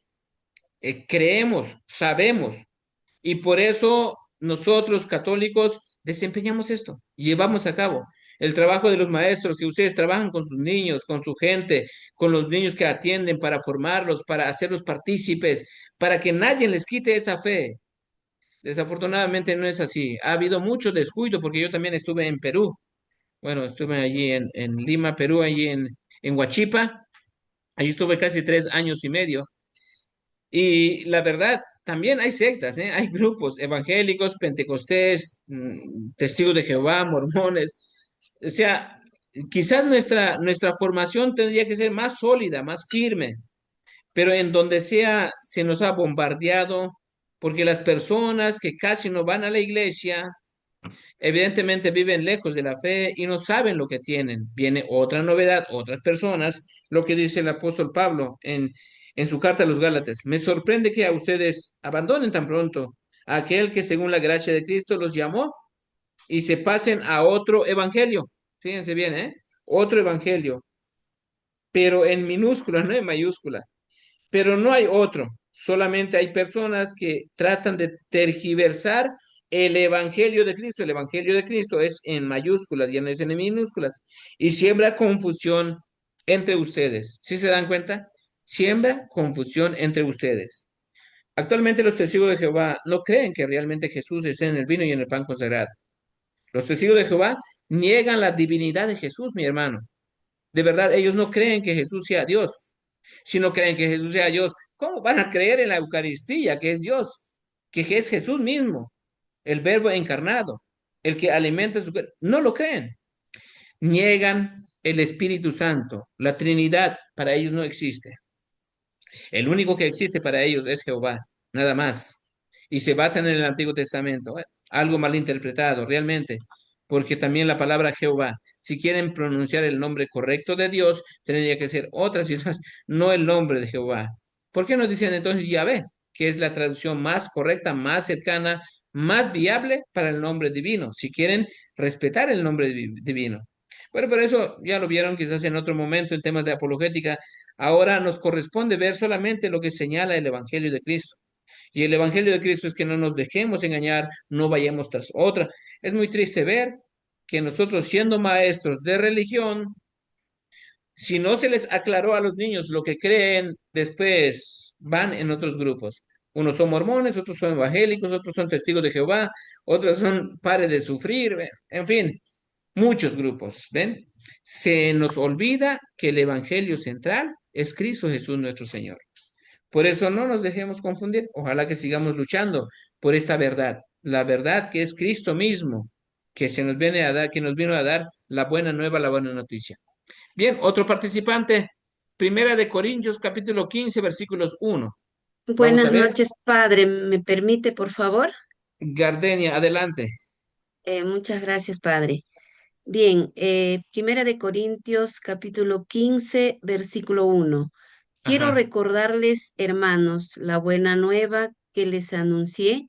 Ustedes ya la recibieron y perseverarán en ella. Muy bien, esta buena nueva, ¿sí se dan cuenta?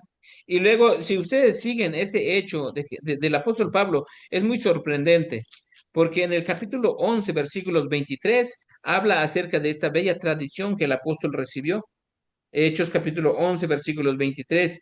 Yo recibí del Señor lo que a mi vez les he transmitido. El Señor Jesús, la noche en que fue entregado, tomó pan.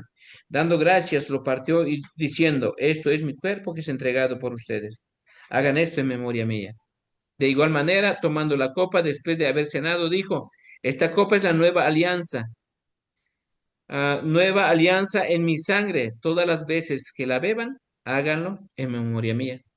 Felicito a los maestros de buena fe que todavía mantienen firme esta verdad que nos dejó Jesús, y el apóstol Pablo lo señala muy bien y lo siguió celebrando.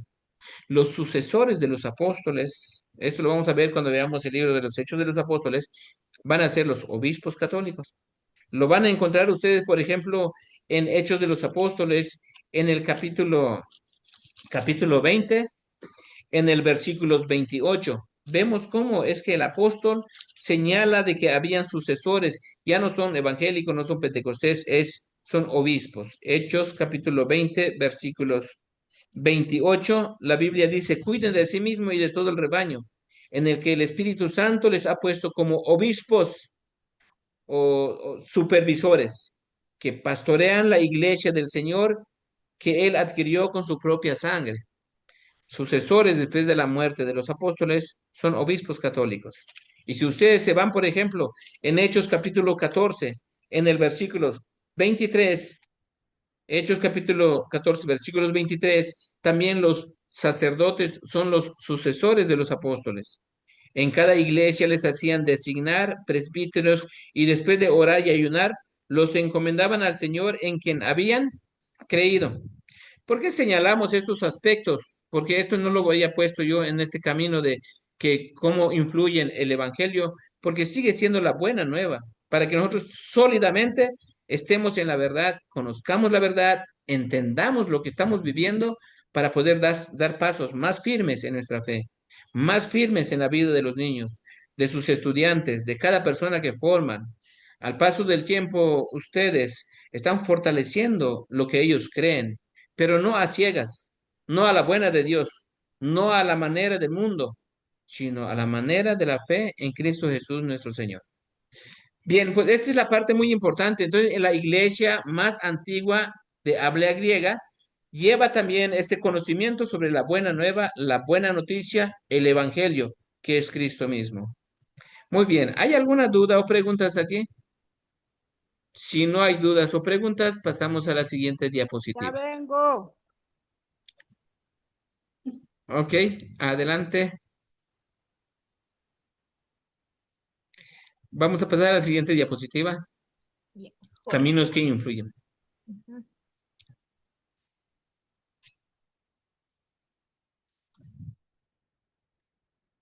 ¿Dónde está nuestro hermano Jorge? ¿Quién es el que estaba guiando? Sí, Jorge. Jorge, por favor. Está tomando su café, Jorge. No, un momento, padrecito, por Sí, favor. no se Ahí preocupe. está. Ok. Entonces después tenemos la división de las formas, la tradición de las obras, ¿no? Ok. En los Hechos de los Apóstoles, en el capítulo 1, versículos 1, aluda a las obras y palabras de Jesús recogidas en la tradición. La escuela de la historia de las formas. Esto lo va a presentar Bullman y después Dibelius y distingue diversas unidades literarias, ¿no? La tradición de las obras o acciones, gestos principales de la historia de Jesús. Y entonces, ante esto tenemos algunos relatos. Voy a pedirle a algunos también que vayan participando. No vamos a leer todos los textos porque no se nos va todo el tiempo. Después, con calma, ustedes lo pueden ver a su diapositiva. O si ustedes gustan tener el material completo, esto también se encuentra en el libro de Comentario al Nuevo Testamento, en este caso, de la edición de la Casa de la Biblia. Ustedes lo pueden ver en momentos que ustedes gusten profundizar más este material. El autor es Santiago Guijarro Oporto y Miguel Salvador García. Son los autores de este libro de Comentario del Nuevo Testamento. De ahí está basado este trabajo que le estoy presentando para que ustedes lo tengan presente. Entonces vamos a participar solamente en algunos textos, ¿no? Tenemos en esta tradición de las obras o acciones, gestos principales de la historia de Jesús. Tenemos los relatos de milagros, curaciones y exorcismos. Vamos a leer Marcos capítulo 1 del 21 al 28 y después otro participante le vamos a pedir que participe en la teofanía, bautismo y transfiguración de Jesús. Vamos a ver si alguien nos ayuda a leer Marcos 1, 21 al 28. Alguien que diga yo, con confianza, ¿eh? No se les olvide que todo esto que hacen también es participación para que estemos en el mismo contexto. Bien, relatos de milagros, curaciones y exorcismos. Tenemos el hecho de Marcos, capítulo 1, versículos 21. ¿Alguien que diga yo? ¿Me permite, padre? Adelante, Gardeña. Sí. A ver, Marcos 1, 21. versículo 21, ¿verdad? Sí, hasta el 28. Adelante.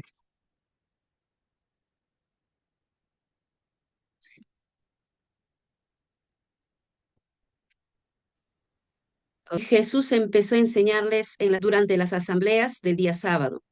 Su Sí. manera de enseñar impresionaba mucho a la gente, porque hablaba Marcos como quien... 1, 28, ¿no? Perdón, Bueno. 28, padre. Sí, Perdón. Marcos 1, 21 al 28. Ya. Entonces voy a seguir leyendo. Ajá, eso está bien. Llegaron a Cafarnaúm. Está bien. Ya. Sí. Porque hablaban como quien tiene autoridad y no como los maestros de la ley.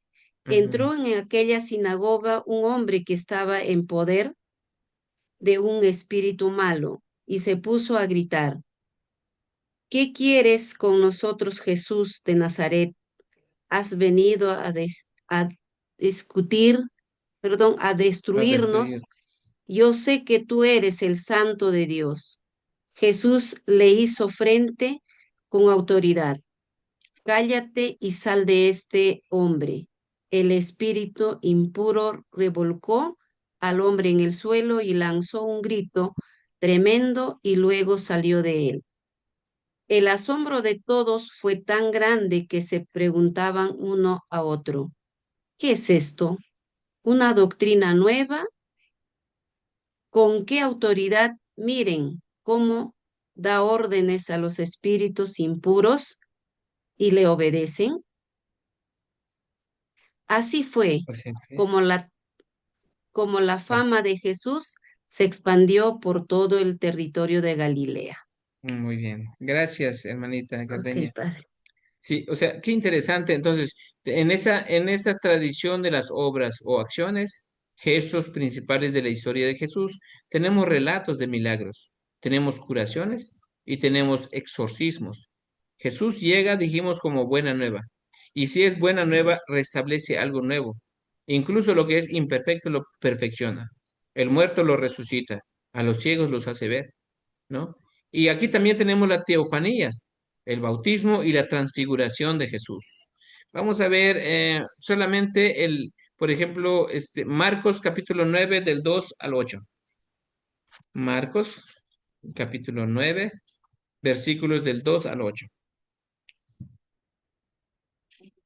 ¿Alguien nos quiere ayudar?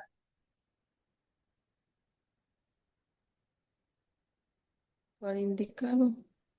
Sí, Marilene. Padre, buenas noches. Sí, buenas Si noches. me Adelante. permite, padre.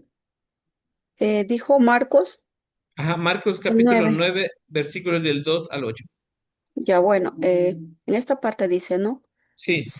Seis días más tarde Jesús toma consigo a Pedro, a Santiago y a Juan, sube aparte con ellos solos a un monte alto y se transfiguró delante de ellos. Sus vestidos se volvieron de un blanco deslumbrador, como no puede dejarlos ningún batanero del mundo.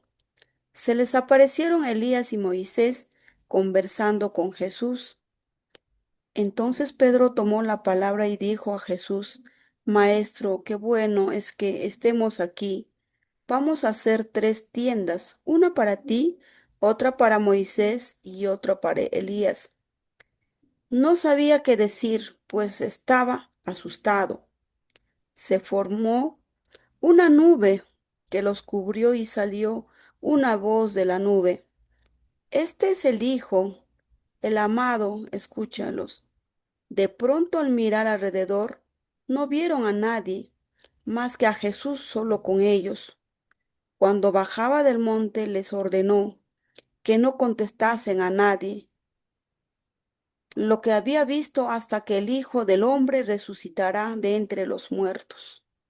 Muy bien. Pues, Ahí Padre, tenemos esta transfiguración del Señor, ¿no? Nosotros tenemos la teofanía, el bautismo, y lo que estamos viendo ahora es la transfiguración.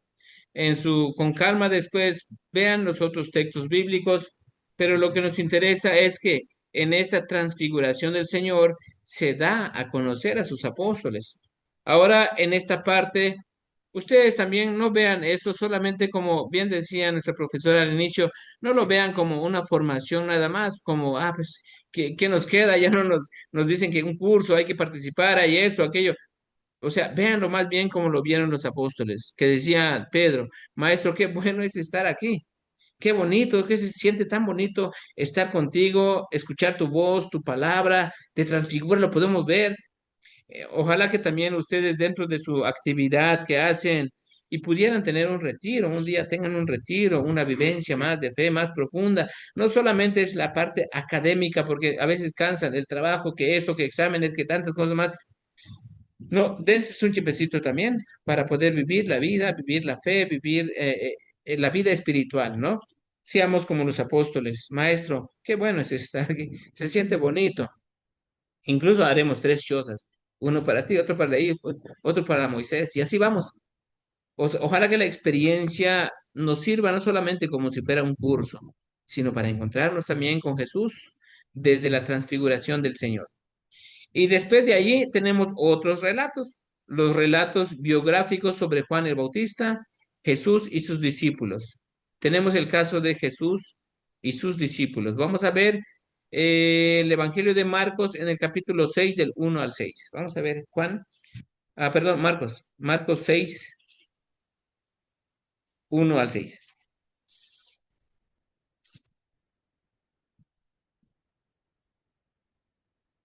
Tenemos entonces en esta vida de Jesús y sus discípulos.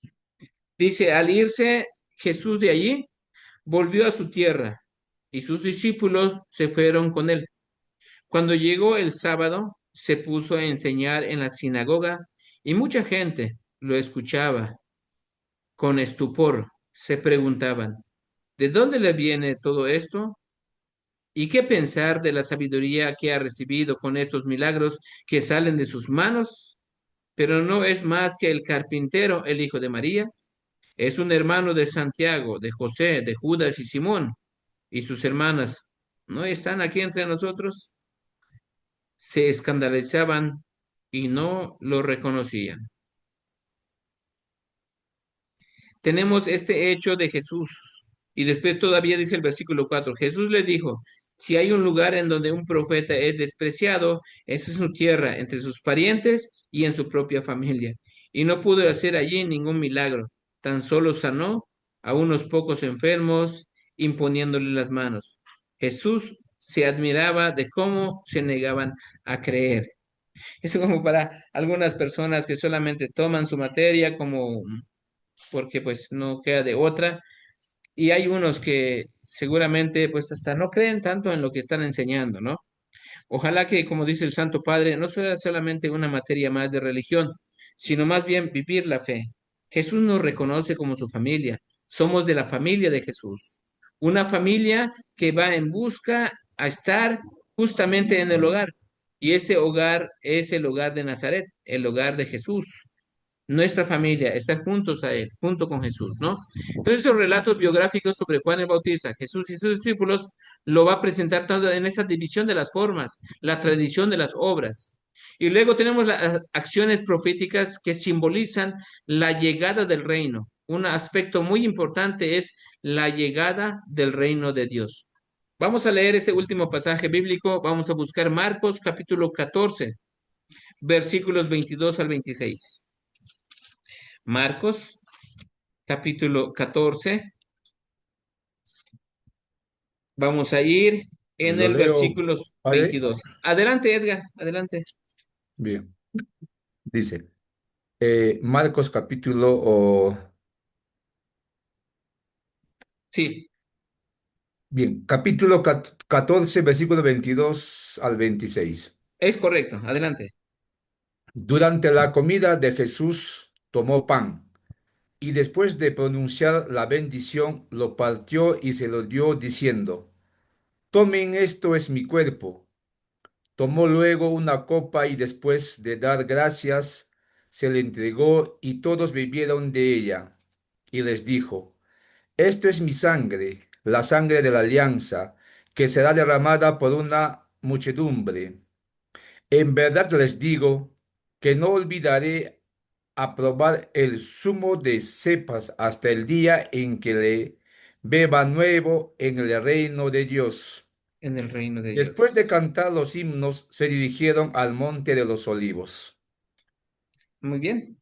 Ahí Gracias. tenemos, gracias, hermano Edgar. Qué importante es la llegada del reino de Dios. La llegada del reino de Dios es con una buena nueva, con una buena noticia y sobre todo con una nueva alianza. Eso es muy fundamental en esta división de las formas, la tradición de las obras, porque en este caso va a marcar la historia que va a hacer que podamos entender y comprender el sentido profundo de nuestra fe, el sentido profundo de la vivencia de la fe de nosotros. Por eso yo creo que algo que hay que rescatar más en esta división de las formas es, en este caso, los aspectos que nos une a la vida de Jesús, no que nos distancia, sino más bien que nos permite estar más cerca de Él, ¿no? Primero Jesús quiere librarnos de los males, exorcismos, curaciones, ¿no? Sanaciones. Sana tu interior, sana tu vida, sana tu familia. Estás bien con tu esposa, con tu esposo, con tus hijos. Llega al reino de Dios, porque el reino de Dios es un reino de justicia, de amor, de paz. Es eso justamente el reino de Dios. Los discípulos están tan cerca de Él que experimentan la vida de Jesús. Qué bonito es estar aquí, maestro. Si quiere podemos hacer 3 chozas, ¿no? Para poder hacer esta choza, miren, yo también les voy a, como los discípulos de Emaús, que se les abre la mente cuando les parte el pan, cuando les explica las escrituras y les parte el pan. Eso es un aspecto muy importante, porque ustedes ahora están en esta materia de Sagradas Escrituras y en esto nos va a ayudar mucho para que podamos tener una visión más amplia sobre nuestro encuentro con Dios, sobre nuestra formación y cómo poder transmitir esto en la vida de todos sus niños, de todas las personas que ustedes ayudan en esta materia, con la materia de religión. Bueno, pues hasta aquí se nos acaba el tiempo, pero para la siguiente, o sea, ya prácticamente en nuestra siguiente sesión, vamos a continuar en esto porque eso es parte de la introducción de los evangelios que tenemos que ir viendo en nuestra siguiente materia. Pues hasta aquí entonces, maestra, muchas gracias. Que Dios les bendiga. A Rosa Ochoa. Ay, Hasta- disculpe, sí, estaba apagado mi audio. Sí, muy bien, muchísimas gracias, padre. Ha sido una noche bastante provechosa, fructífera Sí, para cada uno de nosotros y sobre todo bastante dinámico porque hemos estado ahí compartiendo las citas bíblicas y hemos estado interactuando, ¿no? Agradecemos sí, pues por su valiosa y buena exposición sobre la Sagrada Escritura, ¿no? Lo cual pues constituye una parte muy importante de nuestra formación pues como maestros de educación religiosa. Muchísimas así gracias. es. Y bueno, pues le esperamos el día jueves. Bueno, pues muchísimas gracias nuevamente pues a nombre de la O de Ayacucho. Muy bien, un gustazo estar con ustedes. Vamos a estar interactuando. Les anticipo, también hay un padre de nuestra comunidad, se llama el padre Martín Solórzano. En algún momento él también me va a ayudar para darles esta materia. Él también es licenciado en Sagradas Escrituras y también, de hecho, es su especialidad más es sobre Sagradas Escrituras. Pero la verdad que es sorprendente porque gracias a Dios ya aceptó que sí nos va a apoyar en esta materia. Pues adelante, Ah, pues que Dios les bendiga. gracias, padre. Muchísimas gracias. Qué bueno. Entonces va a Sí, ser bastante enriquecedor nuestra formación, pues, y a así continuar es. fortaleciendo nuestra misión educativa y evangelizadora. Ok, Muchísimas gracias, padre. Un abrazo hasta México, desde sí, Ayacucho y desde Perú, en realidad, ¿no? Los diversos departamentos. está bien. Un gusto. Que tengan buenas Gracias. noches. Igualmente, padre. Bien, Ya, maestros y maestras, asimismo expresamos nuestro agradecimiento, pues, a cada uno de ustedes y sobre todo felicitar, pues, a los diversos participantes en este primer taller de formación permanente, ¿no? Valoramos, ok. pues, y reconocemos de manera especial, pues, ese compromiso, sobre todo, esa responsabilidad y hoy día que hemos hecho la activa participación, pues, que son fundamentales, pues, y evidencian nuestro trabajo y bueno, pues, y sobre todo esta participación y formación, pues, en estas competencias pedagógicas y espirituales, pastorales que benefician nuestra noble labor educativa. Bien, Ok. maestros, continuamos entonces al próximo día que viene a ser el día jueves. Les esperamos para continuar pues con este importante proceso formativo. Seguros pues de que seguiremos construyendo espacios de reflexión y aprendizaje. Bueno, deseamos que tengan un excelente, bueno, placentero descanso junto a sus familias y que Dios derrame abundantes bendiciones sobre cada uno de ustedes y acompañe siempre pues su valiosa misión educativa. Buenas Muy noches. bien. Entonces, muchas gracias. Nos Buenas vemos. noches para todos. Que Dios les bendiga. Hasta mañana. Que Buenas tengan buenas noches noches. con todos, que Dios les bendiga. Gracias, buenas Buenas noches. Buenas noches, noches. Gracias, padre. gracias, Muchas padre. gracias, padre. Ok, ok. Perfecto. Buenas noches a Miss todos. Rosa, vamos a marcar también Buenas linda noches, salida, hermanos. Buenas asistencia. noches, No, hermanos no, maestros Jorge. Buenas solamente es noches. el ingreso nada más mi cita, lo Ya, que es ok, empieza. muchísimas gracias. A ustedes, buenas noches, buen descanso. Buenas Buenas noches. noches, hasta mañana. Hasta el jueves.